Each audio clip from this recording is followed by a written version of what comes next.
Hello and welcome to Tutorial 3. I'm Oak Norton and I am pleased to present to you this next tutorial. In the first two tutorials we covered a bit about collection notes and doing searches, and I showed the Blue Letter Bible website and Bible Hub.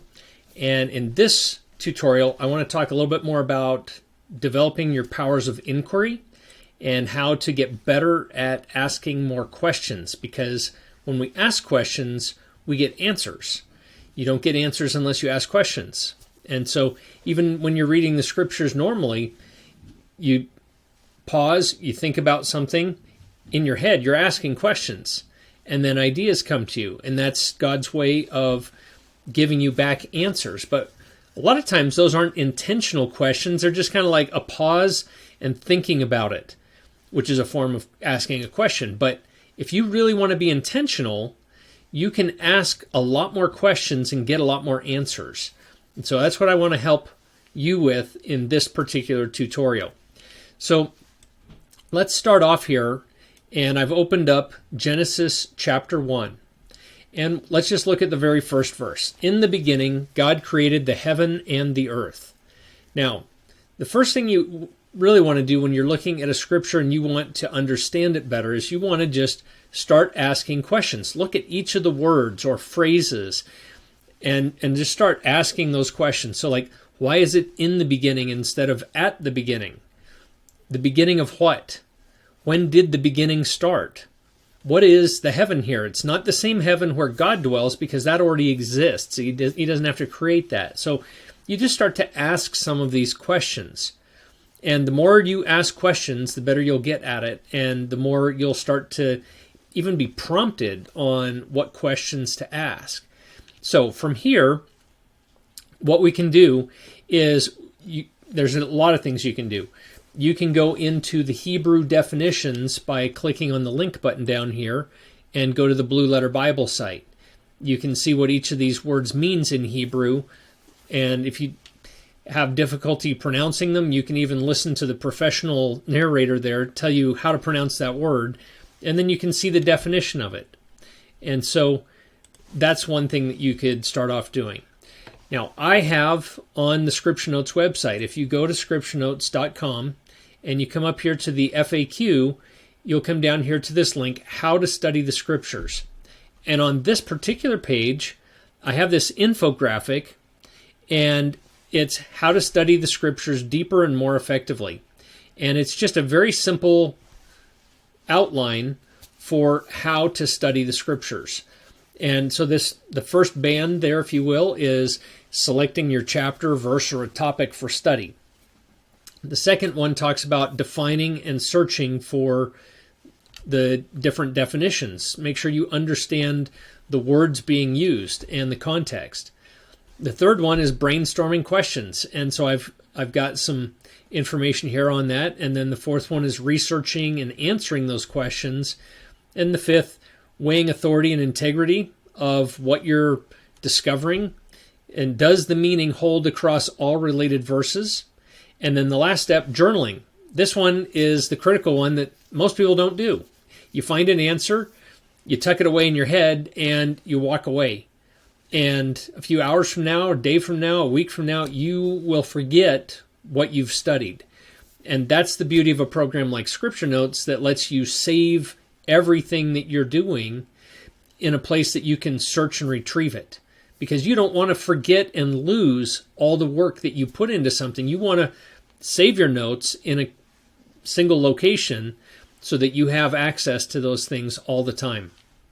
So this particular, I'm not going to go deep into this infographic. You can go find it, but where I do explain it in more depth is on this particular blog post, 10x Your Scripture Study. You can do a search for that on the website up here with the little search tool, or you can find that webinar on our YouTube channel. So this, if you just scroll down here a little bit, 10x Your Scripture Study, you can watch that, and I go through that in depth on how to be more effective at asking questions and going through each of those different bands. And it's kind of a fun presentation, and so I hope you'll watch that. It's about an hour long. Now, let's say let's come back over here to scripture notes. Let's say as you're researching, you find a large quote and you're not sure, like, should I paste it right into the verse notes? Should I save it as a collection note? What should I do with this big quote? It's totally up to you how to handle that. I've done it multiple ways in my own scriptures. Sometimes I will paste it right in here. You can paste as much content as you want into one of these verses. It will hold it, theoretically. There may be a limit, but it'll hold a lot. Or you can create a collection note off that particular verse and paste a large quote into that and title it, tag it. And the reason you might want to do that is maybe you don't want to have a forever scrolling note that's got so much content you cannot effectively see it. You know, this to me is a little bit more like quick notes, but sometimes it's longer quotes for me and just important ones. But you might say, I'm going to paste the long quote here into its own collection because there's probably other scriptures that I can associate with it. And so if you want to take the time to do a search, drag those verses in there and save that as a larger collection note, totally fine, totally appropriate.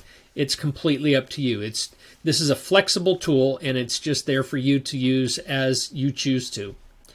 So, one thing I want to also point out that I haven't done in one of the past tutorials is just the ability to mark your scriptures. Now, you can see I've marked up my scriptures here a little bit. Some places I go a little bit more crazy.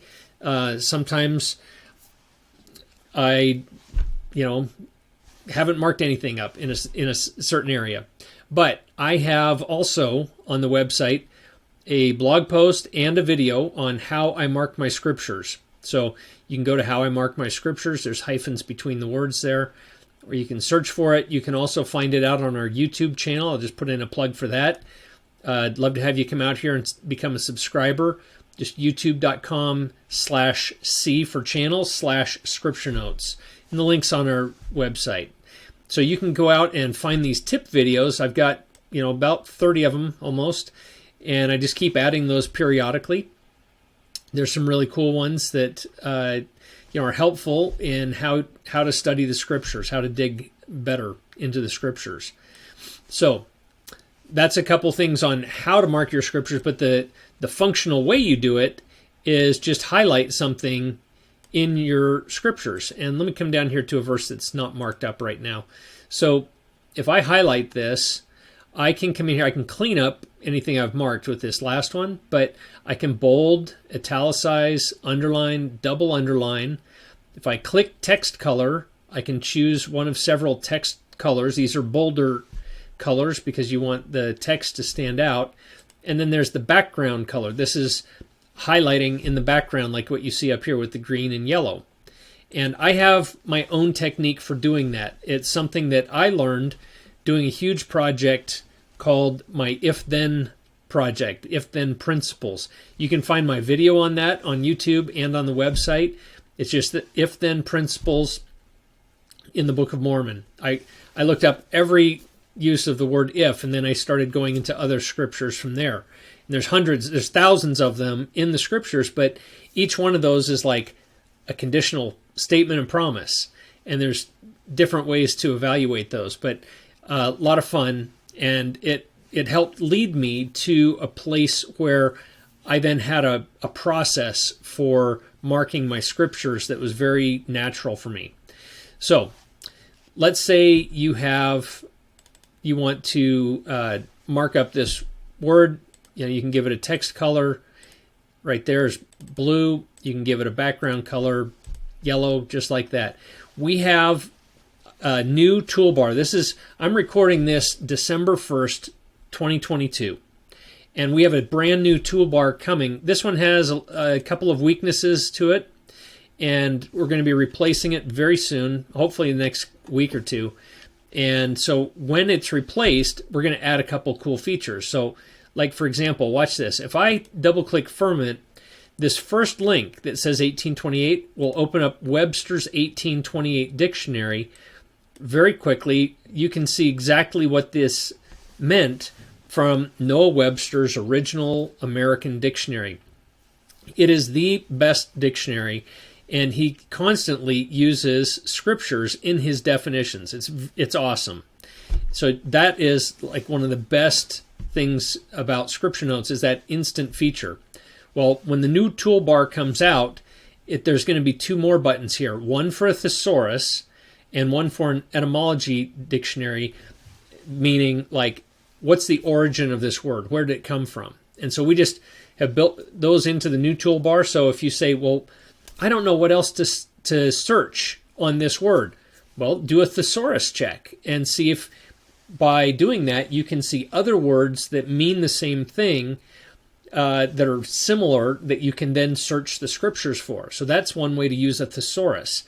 The etymology dictionary will just give you the history of that word, where it came from, its roots, and things like that. And so that's really cool too.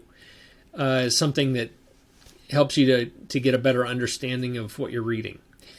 And so that's the end of this tutorial, but my big plug for this tutorial is I'd love to have you watch, go and check out this resource, watch the webinar, 10x Your Scripture Study, if you want to get in deeper on how this works and some examples that are pretty cool, and then how I mark my scriptures, and that will explain a little bit more about the process that I use. There is no right way to do it. It's what works for you.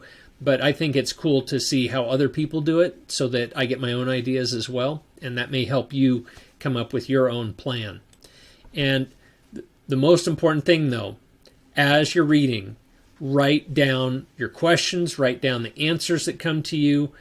Write. There's a reason that this last step right here on this infographic is journaling.